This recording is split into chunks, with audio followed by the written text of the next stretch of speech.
Om Vishnu Padaya Krishna Prasthaya Bhutale Srimati Bhakti Vedanta Swami Tinamane Namaste Saraswati Deve Gauravani Pacharine Nirvisesa Sunyavari Paschadya Dastharini. So we don't know what's going on. Jambavati, can you find out? Maybe she lost her phone. Her phone went dead. She lost her watch. She took a nap. I'm not sure. Since this is initiation and the initiate's not here, anyone else want to get initiated today? We can choose somebody else. We can choose someone. Yeah, that sounds like her phone went dead, or she doesn't have a connection. But since you're all here, I think we should start. I wanted to record this, and that way she can hear it, and that way we don't have to make you all wait, because we don't know what's happening. There could be some problem, and what if she doesn't make it? I don't want to waste your time, but I think what I have to say is valuable, and as I said, she can hear it later. So I think we should begin and see what happens. If she doesn't show up soon, I'll start worrying. Although they say 90% of what you're worried about, you can't change, and 10% you can, so there's no need to worry about anything. Have you heard that before? 90% of what you worry about, you can't do anything about, and 10% you can, so that covers 100%. If you can do something about it, you don't need to worry about it, and if you can't do, you don't need to worry.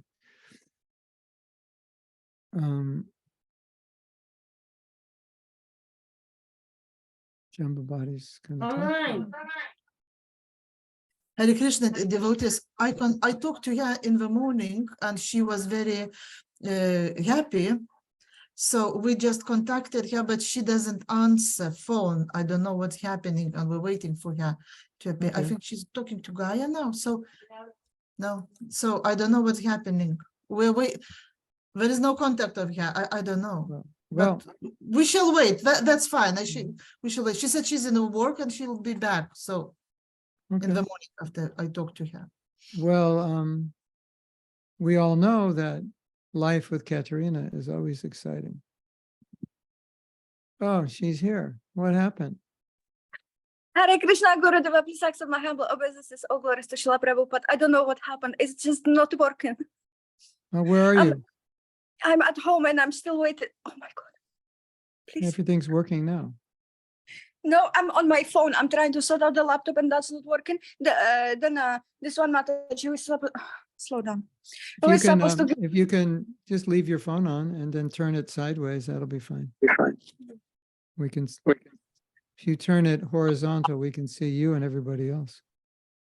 And yeah. And you can clean the lens on your phone. It looks dirty. And any light behind you makes it difficult to see you. We need light in front of you rather than behind, like the windows or lights or whatever. Yeah. I want to, what we're going to do today is, I just want to talk a little bit about initiation, and then you'll take your vows and we'll give you a name.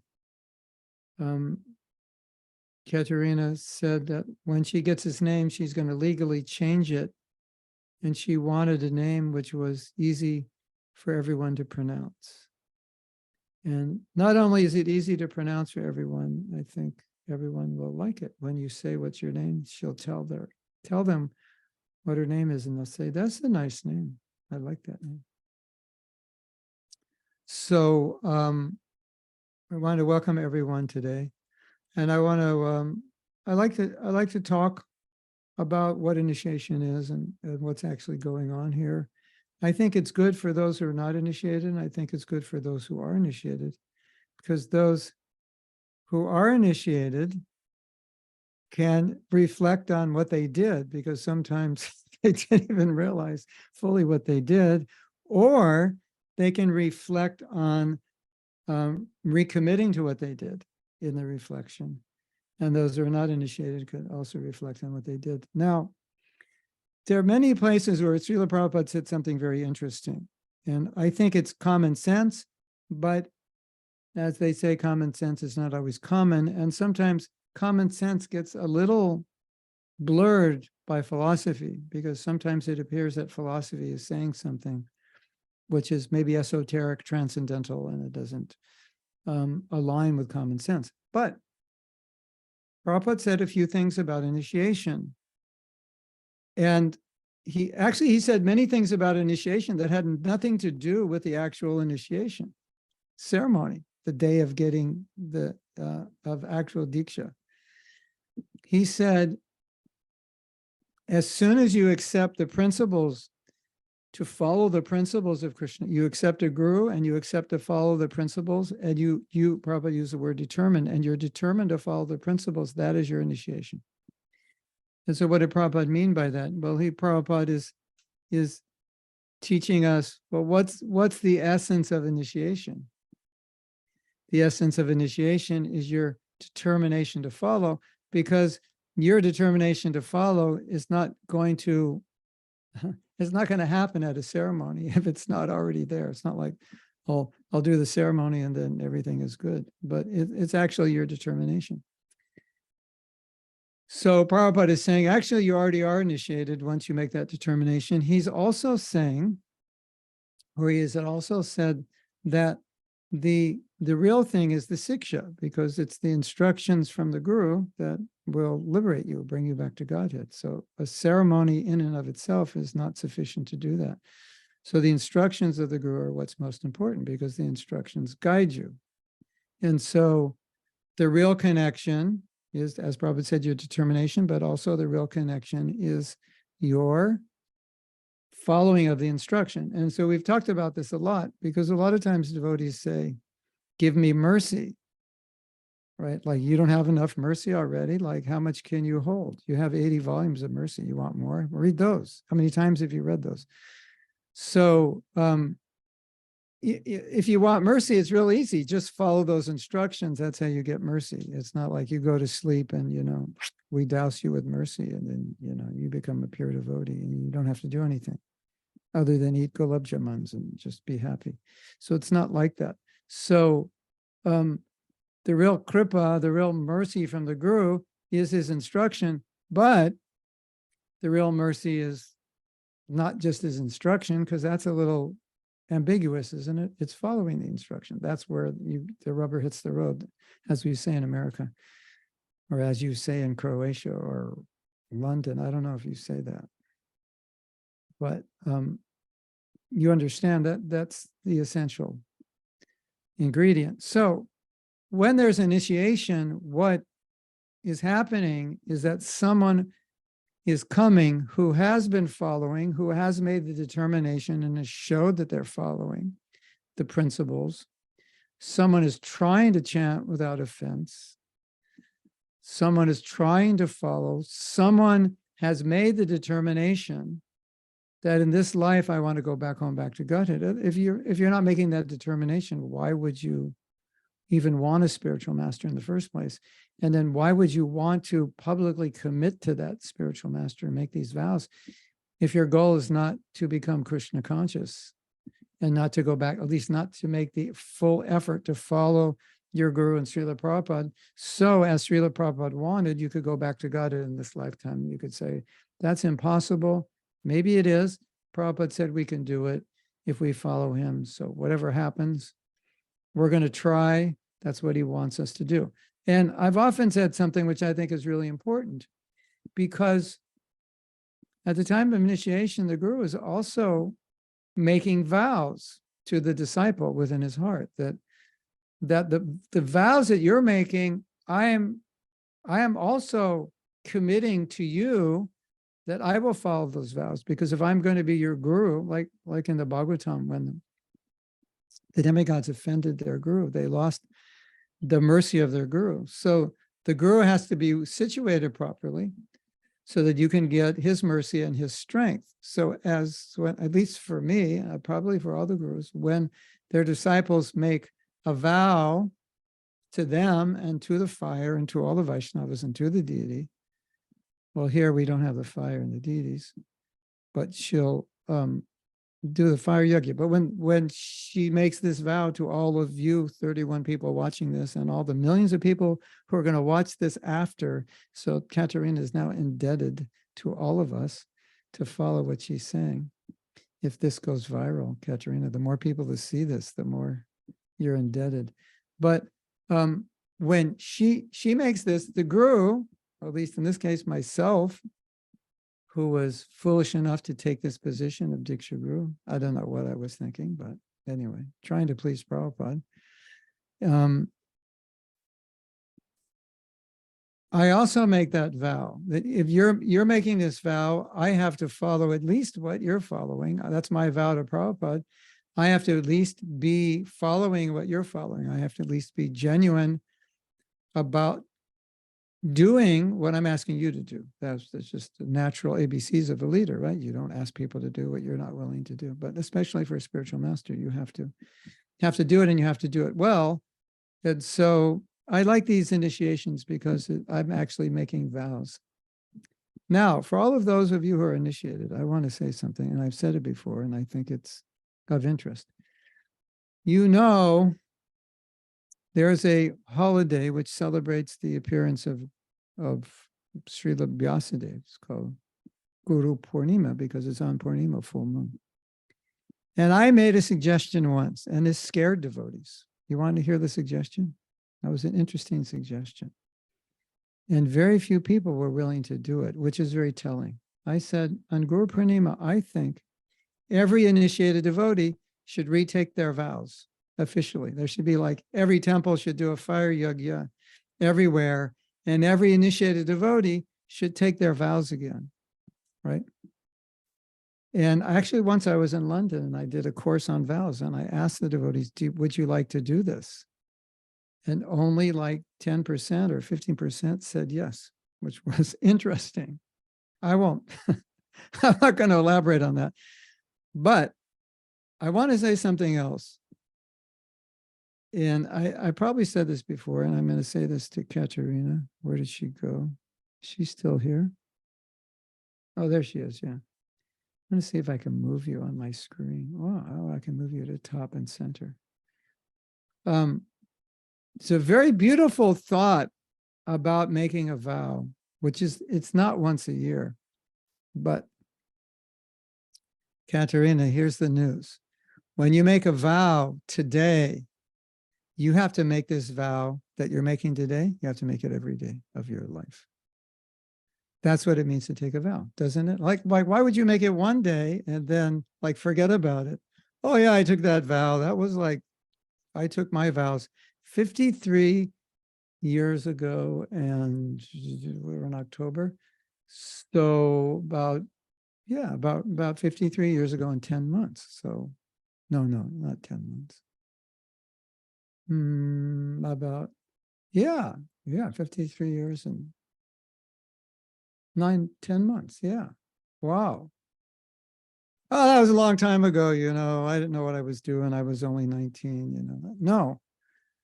If you're going to follow those vows every day when you wake up, you have to recommit. I'm doing this. Just as you're committing today, you have to commit every day. That's what it means. What to speak of once a year on Guru Purnima, which a lot of devotees didn't want to do.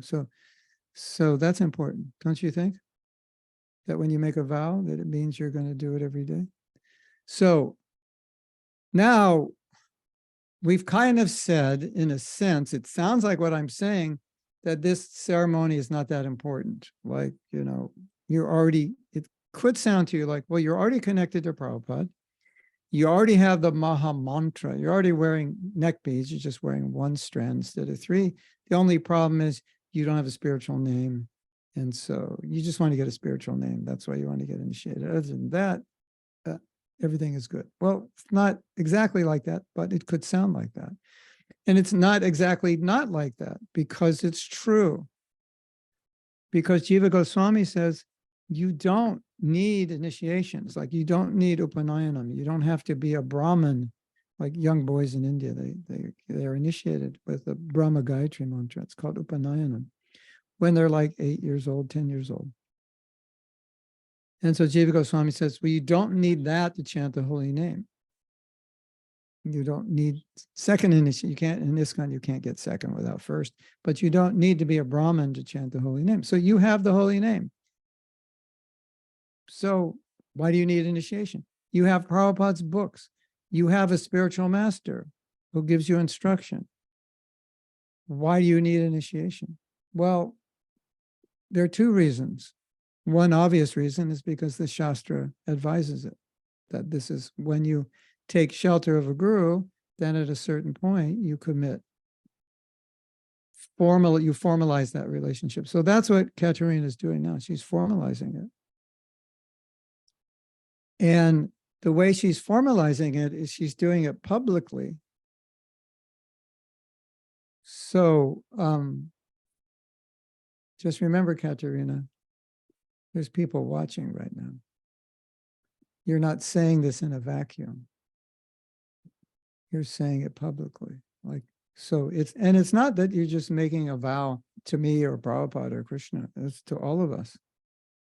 So the process of first initiation is that she's going to formally declare that this is what I'm going to do my whole life. Now, something very interesting about vows. I may have spoken about this in the last lecture, but I think it's worth repeating if I did, and I probably did.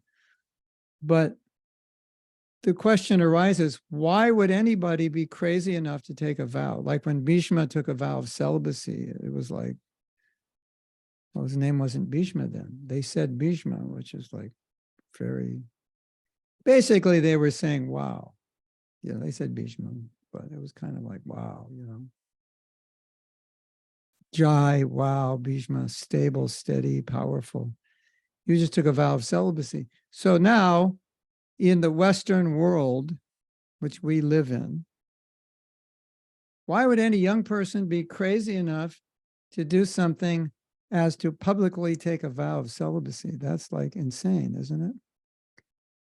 No, it's not insane. It's intelligent, but it just seems insane because it's difficult. I have to answer the question. The reason they would do that is because we take vows is because we want to promise not only everybody else, but we want to promise ourselves. This is what I want to do, and I take a vow to ensure that I will do it every day. Did I talk about this in the last initiation? Do you remember? I gave the example that many of us who've been devotees a long time know. We've taken a vow to chant 16. 16 is not a lot. I often joke, I say, that's Special Olympics number. You know, it's like, you're handicapped, 16. Because Prabhupada once said, even the losers chant 25 rounds a day. He didn't use those words, but, it was like 64 if you're like, normal. And if you're a loser, it wouldn't be less than 25. But Prabhupada, of course, we know he gave us 16 and he said, I'll take you back to God, it was 16. So many of us who are initiated for many years know that there are days where we're just like, no, I'm not, I can't do it. There's no time, or I'm too whatever to finish my rounds. I just don't feel like it. I don't have the taste or whatever, which is usually due to offenses or the mode of passion or ignorance or both. But we do it. Why do we do it? Is it because I made a vow? And why did I make the vow? I made the vow for these days when I don't feel like doing it. That's why we make vows. Like you make a vow because you want to do something, and there's going to be days when you're not going to feel like doing it, and you probably wouldn't do it unless you make the vow, right? Does that make sense?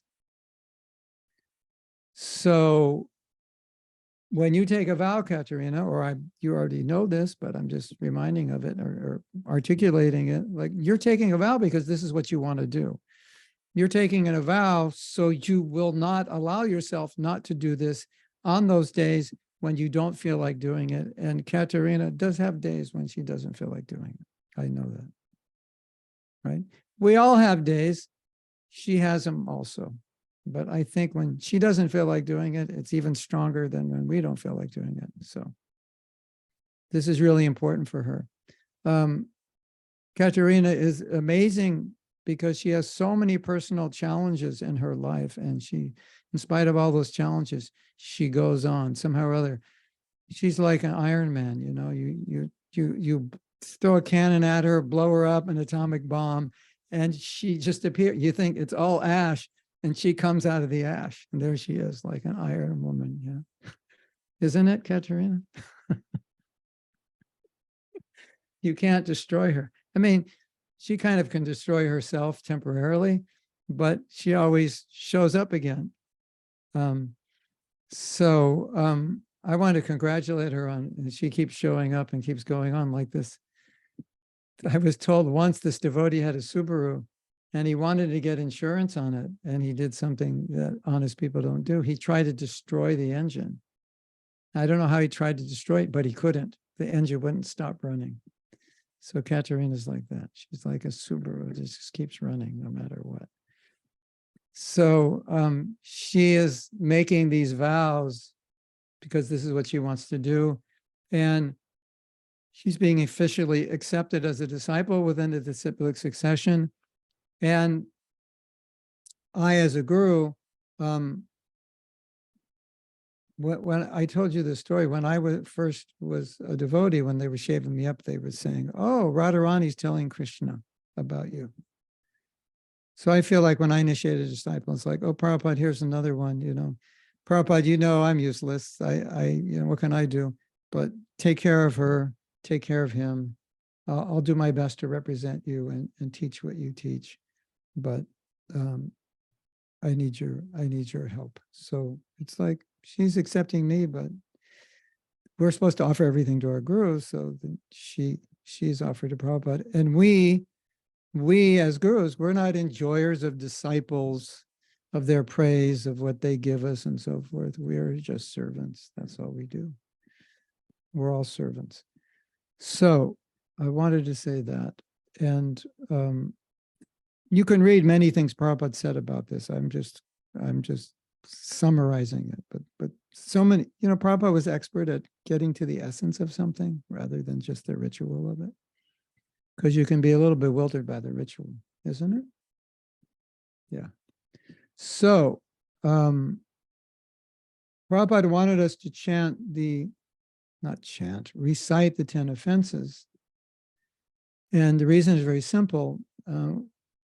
Traditionally, initiation really meant what we call second initiation, but now Mahaprabhu has come to give the holy name. And generally, in olden days, the holy name was given to those who were born Brahmins or Vaishnavas, who were not only born Brahmins, but qualified, or we'll just say given to those who were qualified Brahmins. So everything was done at once, what we call first and second. It was just once because there was no need to purify them because they were all coming from high-class families. But in modern times, we're going out to the world and people who are not Brahmins. So we give first initiation, and as Prabhupada said, it's a chance. And then later you can get second if you like and you're capable. So because it's first initiation and it's based, we call it Harinam, so Prabhupada said, recite the 10 offenses. Most of these offenses, we as Westerners do not make. We're not smart enough to make them, so to speak. Like we don't know enough to make, you know what I mean? Like Indians, you know about the demigods and karma kanda, fruit of activities in the Vedas, and most of the Westerners don't know that. So because you don't know it, you can't make that mistake. So I want to emphasize the particular offenses that are near and dear to our hearts, the ones that we tend to make. The first offense is to blaspheme devotees. And there are different ways to explain this offense, but one of the ways that resonates most with me is that we cannot exist without the mercy of the devotees. Like if I don't have, I may be a great devotee and whatever, but if I don't have the association of devotees, I will devolve in my bhakti. I can't do it without the association of devotees. I need just to see devotees. I need to be able to talk about Krishna with devotees. I need to get the blessings, the mercy of devotees, like Narada was merciful to Nalakuvaramani Griva. You know, if the devotee is merciful to you, then, you know, amazing things can happen, right? So what could be more diametrically opposed to getting the mercy of a devotee than offending a devotee? Because once you offend a devotee, it's like you just closed the door on mercy. Not only did you close the door on mercy, but another door opens, which is the effect of the offense. So not only did you get mercy, it's not neutral. You've just got the poisonous effect of an offense, which sometimes in Chaitanya Charitamrita and other places is referred to as an elephant ruining a garden, and your bhakti creeper has just got destroyed by an elephant. So we're trying to become humble, and being humble is not easy. You know, it's if you just try to be humble, you'll see how not easy it is, right? Like if you had a little checklist of how often you're humble and how often you're not, you'd be surprised at how often you're not. Maybe you wouldn't be surprised. But this first offense embodies the principle of humility, which of course we need humility, Trinada Pisunichena, to chant the holy name. So when I am being humble, what do I do when I'm humble? I appreciate devotees. I voice that appreciation. I glorify devotees. I honor them. I respect them. That is what we're striving for. And every time I criticize or offend, red flags should go off, and alarms should go off in my heart and head, notifying me that I'm in the wrong, that I'm becoming proud. And that's why I'm doing this. Does that make sense, Katerina? That if I'm offending and criticizing, it means my levels of pride are going up. If I'm appreciating, honoring, respecting, serving, it means my levels of humility are going up. So I like to contextualize the first offense within humility, so we get right to the essence, because that if you're humble, you can chant 24 hours a day, according to Mahaprabhu, right? Trinada Pisunichena. Wow, being humble. Prabhu, how do we become humble? When I become humble, I'll let you know. Until then, good luck. But we can at least practice it. Fake it till you make it, right? So what's the practice of humility? The impossible task of respecting everyone and not wanting any respect for myself. But that impossible task is the task we're asked to do. So try to practice it. And by practicing it, we'll get better at it, isn't it? I mean, what else is there to do? I was just thinking today about what it means to be a conditioned soul. And I thought about it so much, it got very scary. Because the more you think about what it means to be a conditioned soul, the more you realize how conditioned you are and how conditioned you have been for millions of lifetimes. Because if you ever lose it, quote unquote, like become very angry or jealous, envious, lusty, greedy, you know, when maybe you've been fine for months and all of a sudden something happens and you lose it. It's like conditioning. We're so conditioned. It goes so deep. So pride goes so deep. So we have to practice. I may not be humble, but I have to practice it. That's the key. Not that I may not be humble. If I were humble, why would I be here in the first place? So pride goes very deep. Pride is the cause of our bondage. And humility is where you get out, because you got to get out. How you got here is not how you get out. It's the opposite. We got here through pride. We have to get out through humility. So that's how I would embody the first offense. The second offense, we don't have a problem with demigods. I hope you don't have a problem. And if you ever have, some devotees write me, say, can I worship Lord Shiva? Can I worship Ganesh? And like that. Yeah, you can worship Lord Shiva as Gopishwar Mahadev. And you don't have to worship Ganesh. You worship Lord Nrsingadev. Anyway, Prabhupada has educated us so well that for us to think that Lord Shiva and the other demigods are equal to Lord Krishna, we're asleep at the wheel for sure.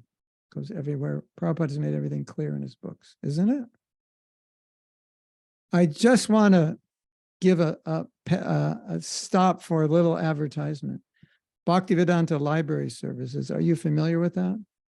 Bhaktivedanta Library Services. I just spoke to Tulsi Das. You know what he told me? That all the Prabhupada's books are recorded. Do you know what he told me? He spent $500,000 doing that. It was like a major project. All the Prabhupada's books are recorded. You just search Bhaktivedanta Vedic Library. There's Bhaktivedanta Library, but this is Bhaktivedanta Vedic Library. You go on there, their apps are not working, and I'm trying to help him get those apps working, and Christian.com may take it over. And if you don't like reading, you can listen. So the other day, I spoke to him a few days ago, and I just started listening, and I realized I never actually read the teachings of Lord Chaitanya. I never actually, I mean, I might have read some of it, but I never read the whole book. And it's like, okay, I just went to their website. I clicked on, and I was like, okay, when I eat lunch, I'll just listen to a chapter. So how many chapters there are, I don't know. In a month, I could have read without reading, listen to the whole thing. So if we listen or read Prabhupada's books, then we'll never have a worry about Lord Shiva and other demigods being equal to Krishna. 3, to disobey the orders of the spiritual master, or disrespect. Sometimes it's translated as disrespect. I think that goes without saying.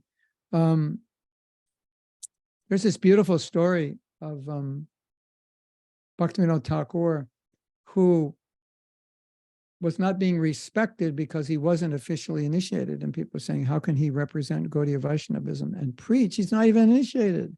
There's no neck beads, no tilak. This is all you get when you're initiated, tilak, neck beads. Although we get it before, but traditionally. So he took initiation from a caste Goswami, who his son Bhaktisiddhanta had some issues with. But apparently that was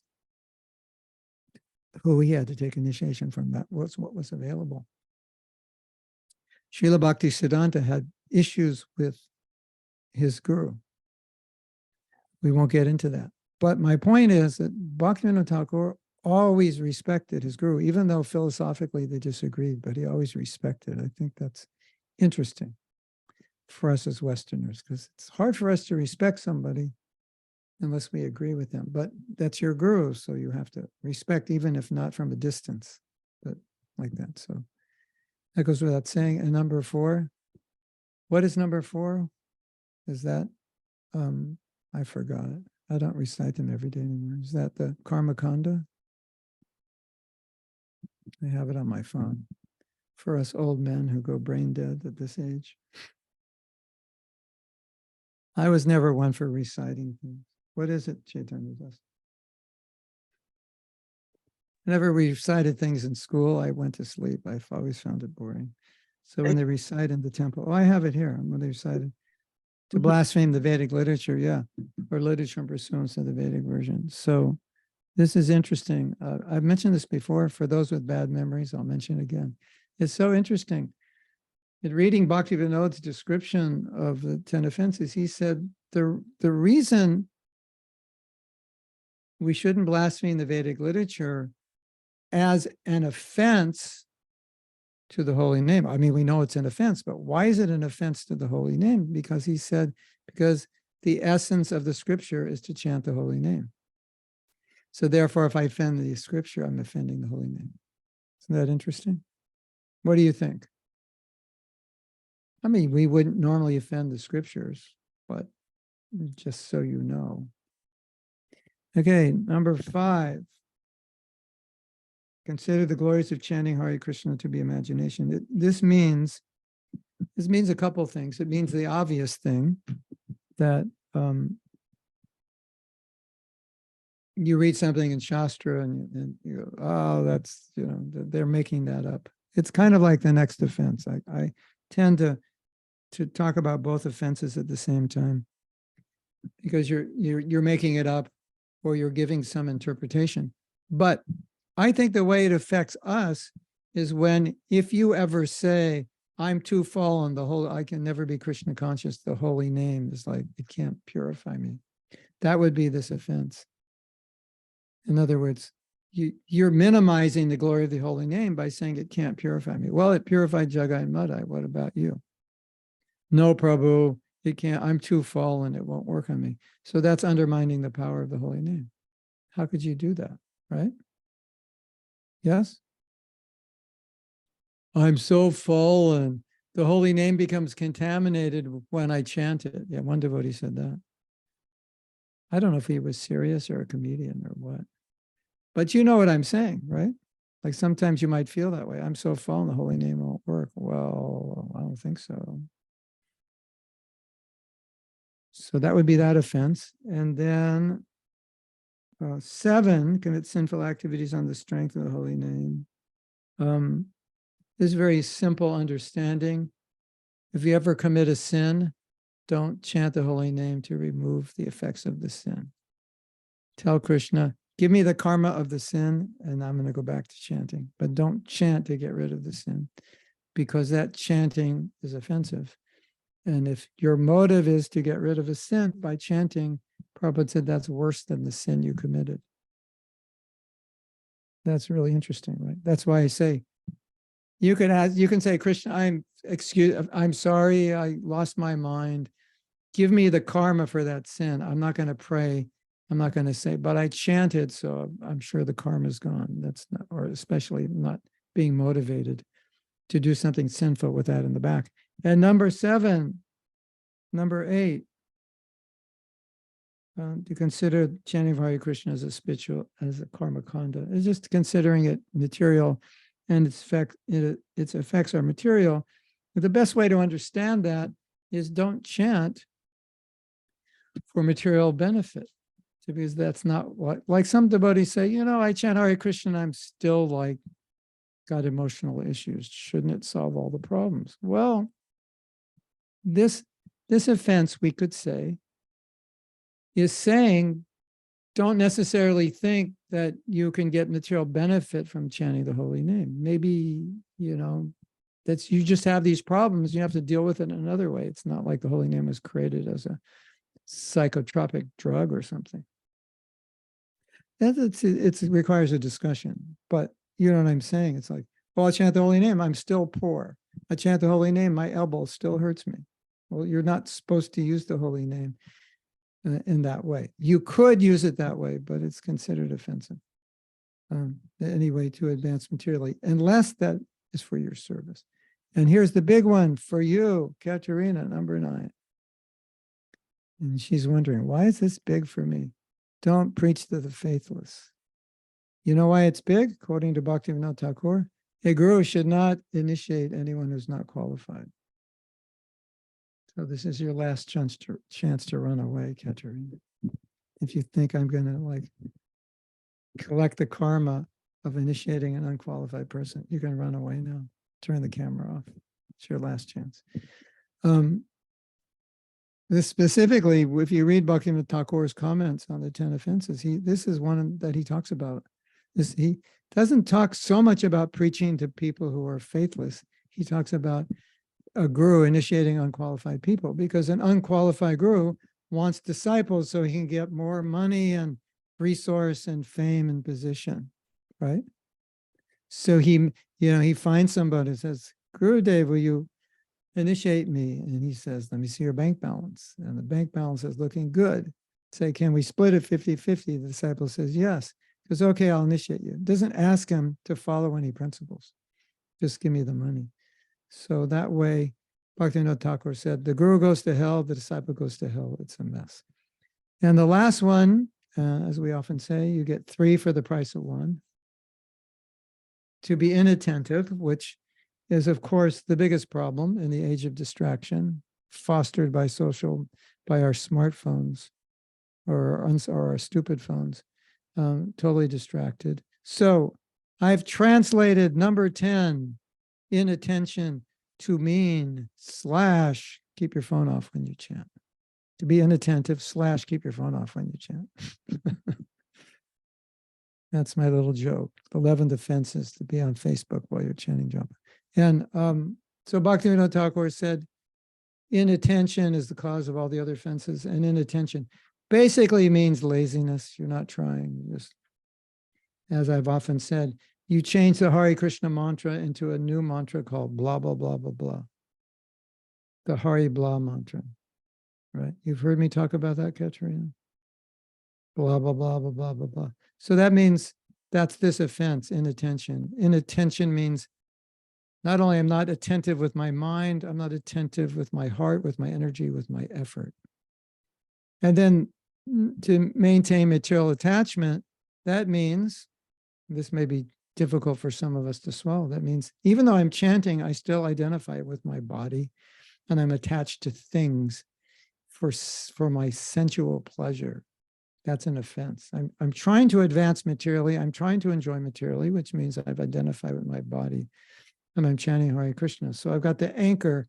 I'm anchored into the material world and I'm chanting Hare Krishna. It's not working. And what was the third one? Maintain material. Also an offense to be inattentive and not have complete faith. I think that not have complete faith also goes with that exaggeration, 5 and 6. So you may not have faith that you can be Krishna conscious, but you have to have faith that Krishna can make you Krishna conscious and the holy name can do anything. And the interesting point is that one of the major reasons we don't have faith in the holy name is because we commit offenses. So when you commit offenses, the holy name, the potency is like a shadow of the real name. So you don't experience it. When you try to avoid offenses and you experience the power of the holy name, your faith in the holy name increases because you're becoming purified. So the only reason we don't have faith is because we commit offenses. And to not have faith is an offense. It's kind of a circular problem. But because we commit offenses, what happens? We don't chant well. But when we don't chant well, then it's like a shadow of the name. And then we're not getting purified. And we think the name doesn't work. No, the name works. It's your chanting of the name doesn't work. The other day in class, I was saying, one day I was tired and I was chanting the blah mantra. Hare Krishna, Hare Krishna, Krishna, Krishna. You've been there, done that before. Krishna, Krishna, Hare Hare, Hare. And I was thinking, oh, my Krishna is tired also. I'm producing a tired Krishna. Like my Krishna is tired. So, yeah. So if I'm producing a name without any faith, doesn't have my eyes like, yeah, I'm producing a faithless name. It's like the name, I'm producing the name and the name is producing me. So whatever I'm putting into the name, I'm getting back, or whatever I'm not putting in the name, I'm not getting back. So it's like, oh, this chanting doesn't work. No, you don't work. The chanting works. You have to work it. That's the idea. Does that make sense? If it doesn't make sense, oh, we never hit record. Well, you can't hear this over again. Or did we? Chaitanya Dasi did, yeah. You can listen to this again. So now it's the time for the one and only Katerina.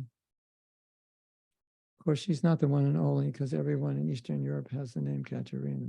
Or if they don't have it, their cat does, right? So sometimes also known as Katie. Now it's time for you to take your vows. Are you ready? So you have to unmute, take your vows, and then I will make a motion like I'm giving you your beads and someone there will give you beads. Did you put your neck beads on yet? No, not yet. I have them here. Okay, why don't you put your neck beads on now? I can say a few things. One of, when traditionally, there are 5 things that are done when you get initiated. And generally, you don't get neck beads until you're initiated, but Prabhupada had us wear neck beads because he said you can't go in the kitchen if you don't wear neck beads, but just wear one strand. And it's considered a type of tapasya. I'm not sure exactly why. But if you join the Sri Sampradaya, instead of getting neck beads, you get branded with a hot iron with the symbols of Vishnu at initiation. So this is a lot less painful, putting on your neck beads, but this is Vaishnava. Sometimes we say you're Krishna's dog, the servant of Krishna. Yeah. So the neck beads and the tilak are symbols of what happens at Vaishnava initiation. And the name Prabhupada said, for initiation to be bona fide, the name must be changed. And the reason I know this, I had to find this out, is because some people came to me and they were initiated by someone who had left ISKCON and kind of created their own self-styled movement, not exactly in the line of what Prabhupada gave, but in the same vicinity, but not exactly the same. And so when they got initiated, I said, because they were asking me if I could be their guru and can I initiate them, reinitiate. And I said, well, I don't want to reinitiate if you're already initiated. And I said, did you change your name at initiation? They said, no, we didn't. I said, did you take any vows? And they said, she let us take whatever vows we wanted. So they didn't do 16 and 4 principles and change their name. And I said, oh, okay, then you're not actually initiated according to our Vaishnava standards. So now, Katerina, you're going to take your vows. You've got your tilak on, you've got your neck beads. You're going to take your vows and then you'll get your name. And then she's going to call up everyone. Oh, there's another thing Prabhupada said. Rameshwar Prabhu, I have to ask you a question. But you were initiated, did you collect donations? Do you remember? Did you go around and collect donations? Because I didn't. And Prabhupada said, unless you go beg after initiation, your initiation is not. I don't know. Did you? Do you remember? I was initiated in a letter, through a letter, Oh, and it wasn't in person. But in fact, Prabhupada's words make it in person. And right after that initiation, I just went back to the BBT warehouse and kept serving. so I I asked. just want to say to all the devotees, I am on this call because I love His Grace, Sriman Mahatma, so much. I've known him for more than 50 years. Hare Krishna. In every way, I'm his servant. Thank you. Hare Krishna. Rameshwar and I worked together to spread the Sankirtan movement. In Those Southern are eternal California. bonds. Yeah, yeah. We raised hell, didn't we? We did some good things and some bad things. You've given such wonderful explanations that I have learned a lot on this. Hare Krishna. Thank you. Hare Krishna. So I read this letter where Prabhupada said, and you can find it on the database, the initiation's not complete unless you beg. That's why we beg. So I asked Indradumna Swami the same question. He said, no, I never begged. Then I looked at him and started laughing. He said, well, maybe we're not actually initiated. Anyway, so she's going to take her vows. I will give her her beautiful name, which everyone can easily say. And then she's going to go collect millions of dollars for the service of Krishna, because everyone loves her and she knows everybody. And she's going to go out on the streets of London. And she's going to say, I just got initiated by my guru. I'm supposed to ask for a donation. Everyone's going to go, of course, how much you want. Okay. Hare Krishna. It's actually a tradition that you beg for your spiritual master. Even Krishna did it. So it's an act of humility. It's part of the system. Okay. Katerina, how many rounds are you going to chant every day? I vow to chant minimum 16 good rounds with my phone switched off every day. Okay, we have security cameras in your house. We're going to check. Can you cite the 4 principles? Yes, and I vow to do no illicit sex and no meat eating, including garlic and onions and egg and fish, and no gambling and no intoxication. Okay. Okay, where are your beads? Does someone have them for you? Ready to give? Okay, so I'm going to go like this. And when I go like this, you can give them to her. Can you see me? And put them in her hand like that. Your right hand. Your name is Kalindi Devi Dasi. So of course, Kalindi is the Jamuna. And did you know the Jamuna is said to be liquid prema? Did you know that? Oh. Sometimes one year in Mayapur, they had this debate, what's better, the Ganga or the Jamuna? And so the Jamuna Vasis, they argue, the Vrindavan Vasis, well, Jamuna is liquid prema. That's pretty good. So you are Kalindi Devi Dasi, Kalindi is the name of Jamuna, / liquid prema. So that's in parenthesis, not slash. So if anyone wants to give her, call her by her nickname is liquid prema.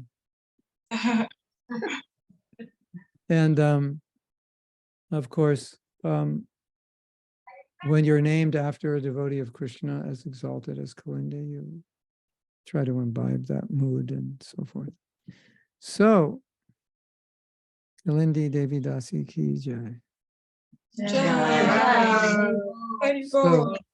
So, liquid prema ki jai. Yeah. So, she's going to do her fire yagya sometime before she dies. We're not sure when and where. It's up in the air. But I'll be in Europe if you want to do it when I'm there, if that's possible, in November. Otherwise, you'll figure it out. And I want to thank you all for coming. And Katerina Siksha Guru has come. Is that correct? Kalindi.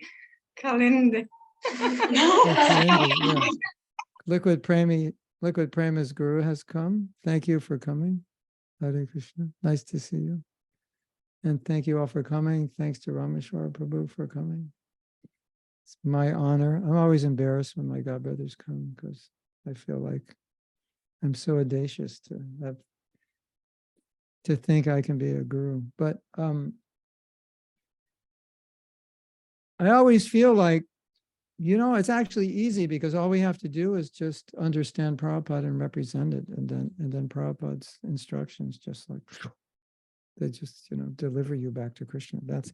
That's our job. And it's, we're always trying to understand Prabhupada better and better and better and represent him and his mission and his mood and his heart and what he wants.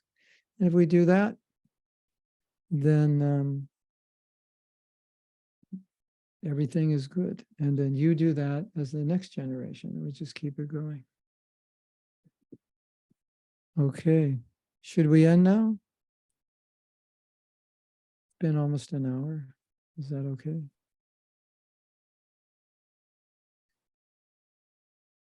All right.